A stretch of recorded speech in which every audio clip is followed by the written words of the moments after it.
Woody, I just saw this. It says shark attack in Abaco. Why Woody gives Dan an A plus for their response. What's that all about? Well, Doug, I am so proud to be able to do this video and to actually commend Dan.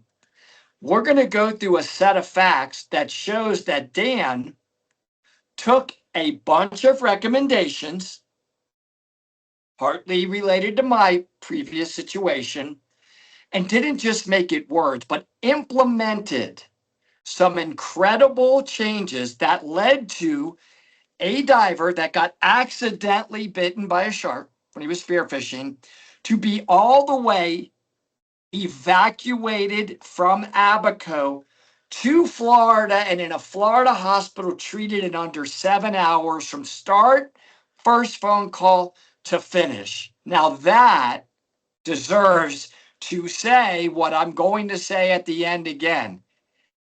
Every diver should be covered by Dan.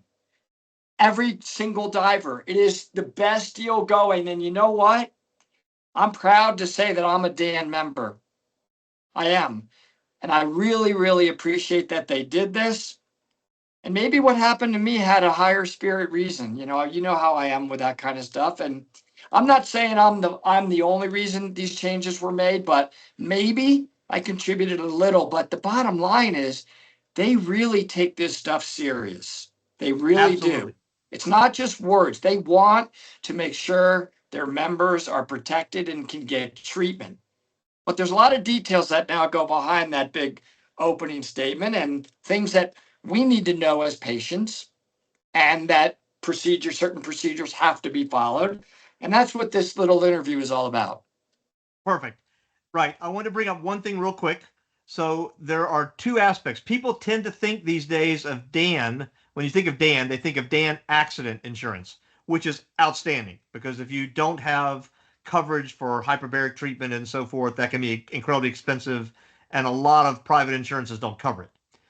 However, Dan membership is different than Dan accident insurance.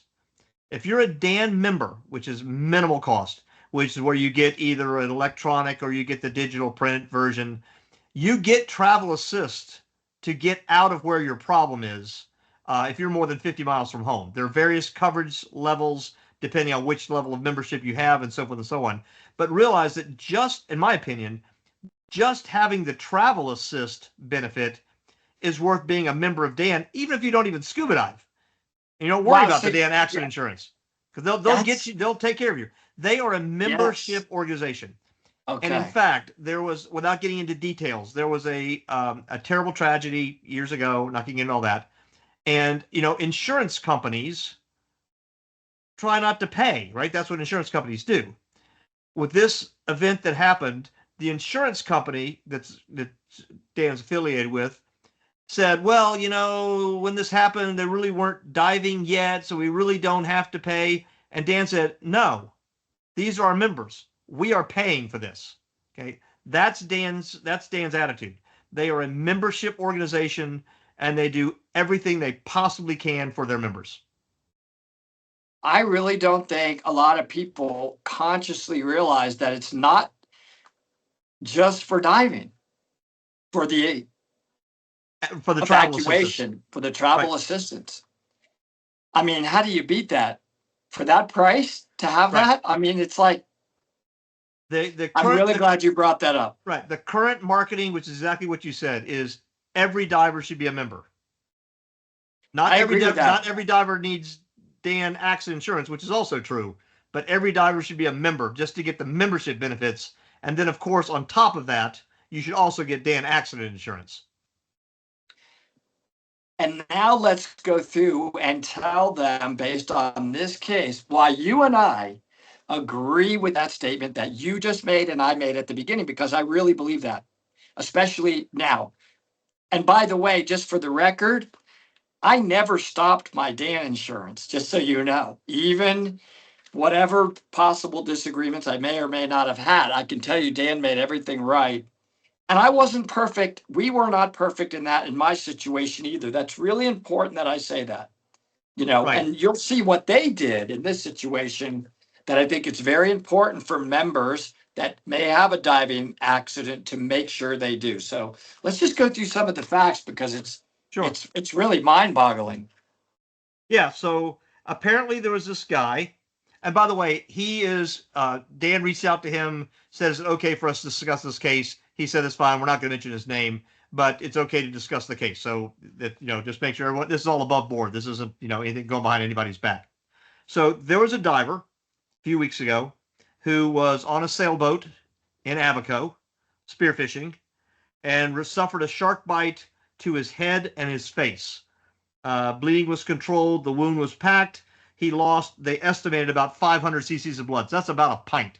So Is that a lot? that's a lot. If you were to give a transfusion, that's a pint of blood. That's about 500 cc's. So if you see a bag of blood hanging, that's about how much blood he lost. Okay.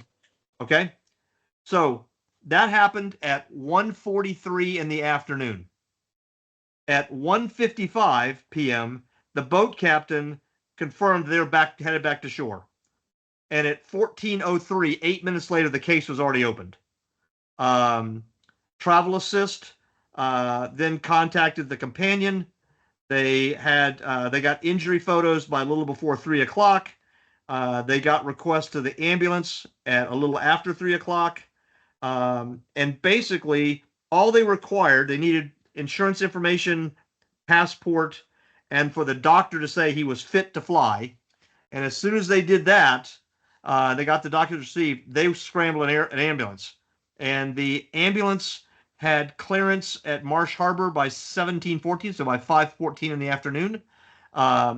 It departed at 6:24 from Fort Lauderdale, and they were back in Fort Lauderdale at 8:15, and by 8:52 he was in the hospital in Fort Lauderdale. So that's less than whatever 7 hours from the first phone call from the sailboat by the captain saying we've got a problem. Within 7 hours, he was actually in a hospital being treated in the United States. A plus, absolutely. Right? I mean, for sure. Now, a couple of things there. And that's not an isolated incident. I mean, that's the way things usually go. And the reason for that is because Dan has worked very, very hard to know where chambers are in medical facilities, whatever. This wasn't a decompression sickness issue, but where those things are. And they have relationships with various clinics, hospitals, recompression chambers around the world where they have guaranteed payment. So they have a contract with a given hospital that says if one of our members shows up, here's our contract. We guarantee payment. Do not charge them. Take care of them. The problem is there are places around the world, okay, where the hospital may or may not want to get into that contractual agreement because they want to charge more or different or whatever. So if you don't get Dan involved and you don't get steered to the proper, treatment facility, you may end up at a place like you did who didn't take Dan. They didn't have guaranteed payment. They were demanding credit card payment from you to get treated. So some of that is keeping Dan in the loop, which I know you'll talk about as far as the importance of keeping Dan in the loop.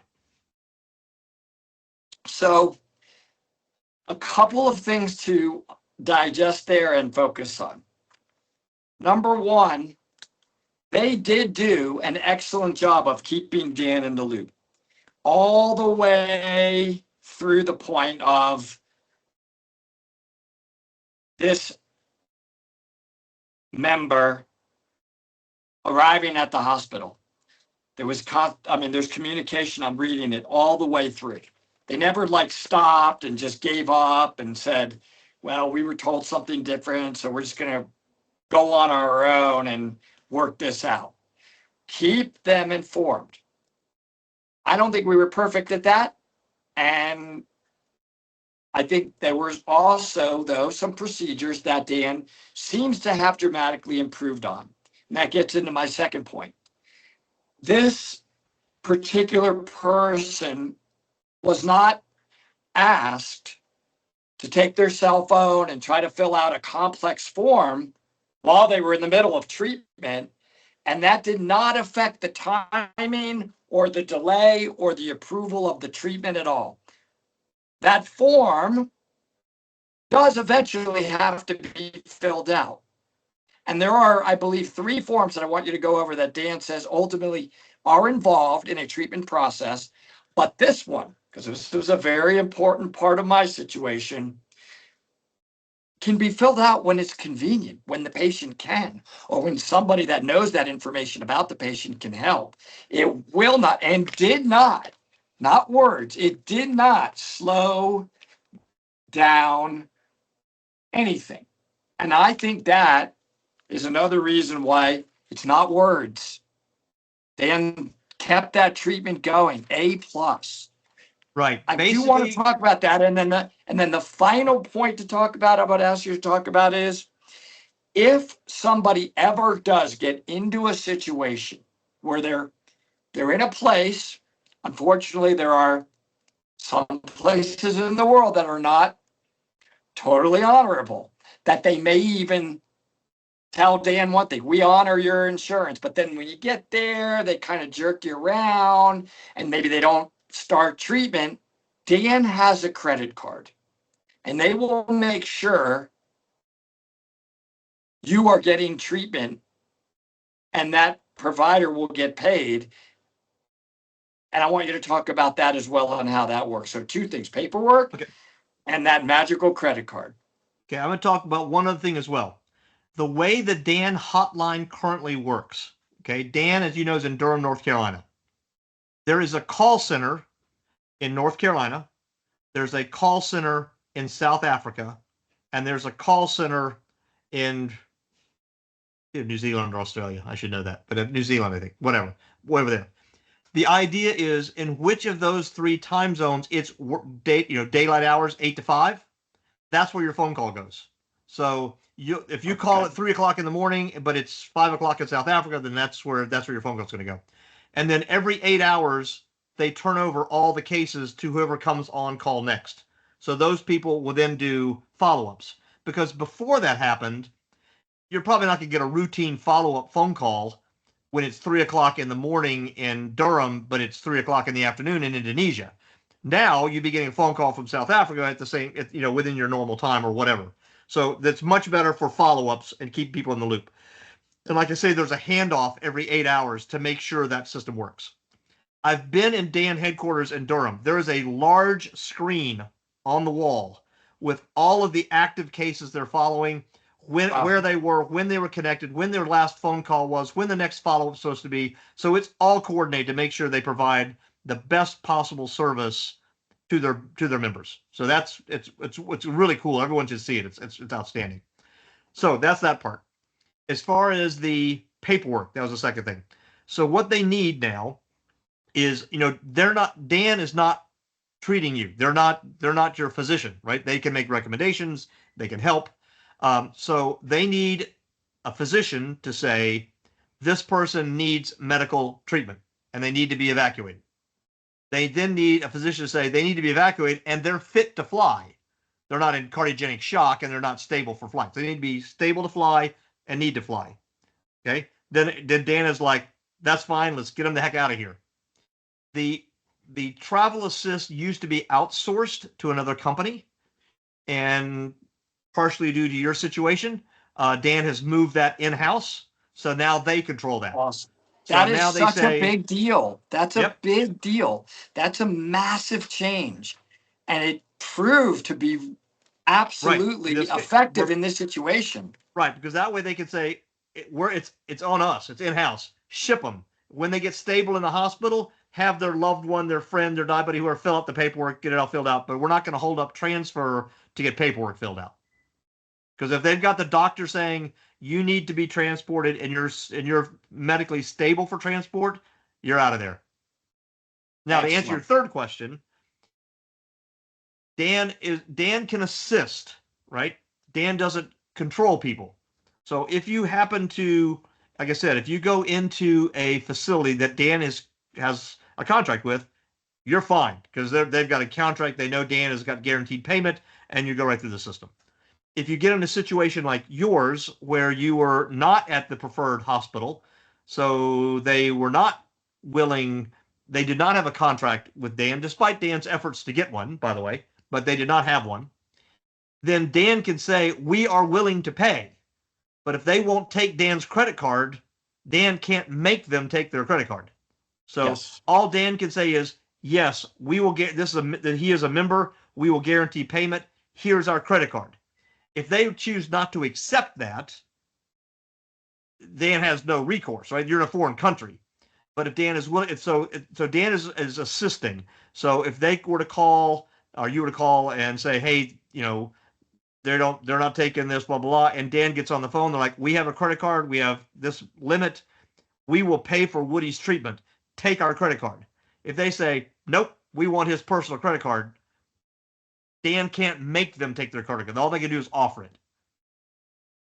Make sense? Because you're in a foreign country. That brings up absolutely makes sense. And it brings up the final point. I didn't pre-brief you on it because I didn't want to. And I do that a lot, as you know. This is perfect for this scenario that you just set up. Dan will review your emergency action plan. Absolutely. Send them your emergency action plan and say, I'm going to be diving in, blah, blah, blah. If something happens to me, I need to fill in the gaps on my emergency action plan. They will say, hey, we're not a preferred provider. We don't have a provider there. I don't know if they're going to take my credit card. Diver beware. And that's okay. That's different. That's okay. Or they're simply going to fill in some gaps and say, here's exactly what you need to do to make sure you get to somewhere where we know we can assist you to get treatment. And that was another final big conversation with Bill where he's like, we'll review your emergency action plan. Send it to us so we can make sure and help you. They'll help you. It's a flow chart online to help you through it. Yeah, as a responsible diver, if you're diving at the local lake or you're diving in Indonesia, you should have an emergency action plan. If something happens, what am I going to do? Right? Dan will help you with that. If there is a 911 equivalent, they will give you that number. If there's a preferred hospital that you should go to, they'll give you that number. They're not going to probably give you the chambers because they always recommend you go to a medical facility first and be evaluated because not everything that happens underwater is related to diving. So they're going to want you to go to the hospital first, but they'll tell you kind of where to go with those sorts of things.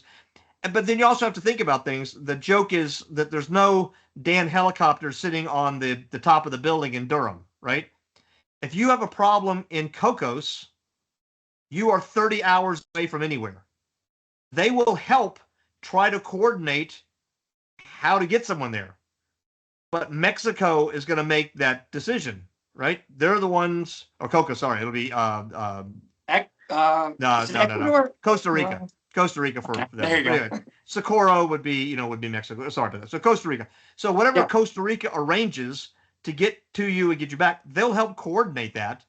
But Dan doesn't have a speedboat anchored in Costa Rica with a big Dan flag on it to fly out at 50 knots to pick you up in Costa Rica.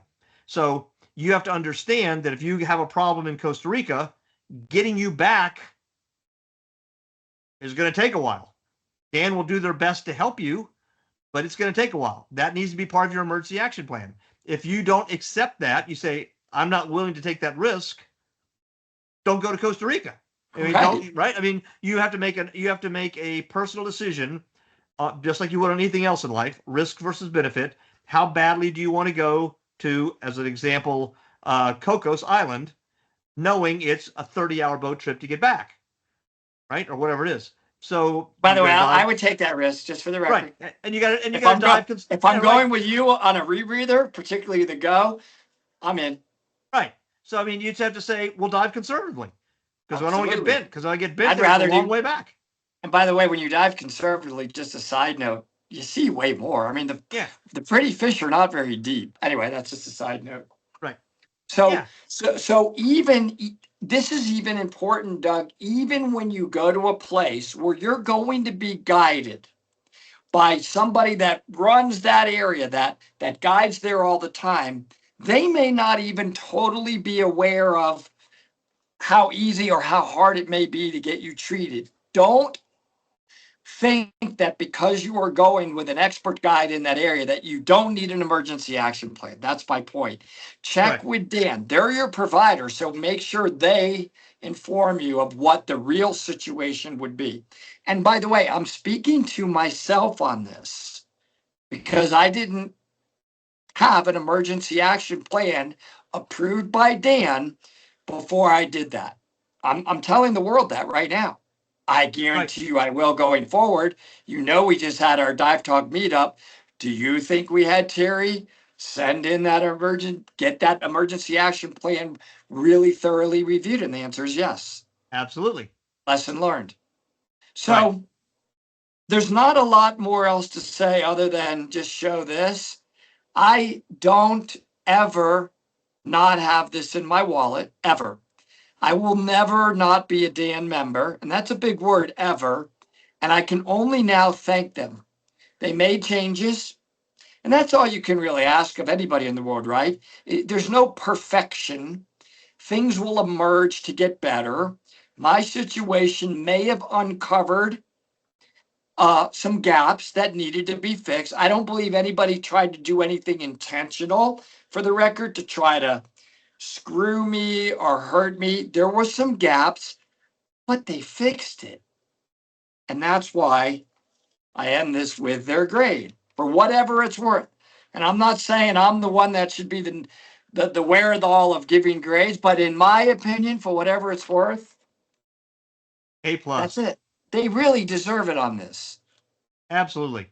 They do, and I'm proud of that. So thank you for allowing me, to have this talk and filling in this info. And we'll see you on the next one. See you next one.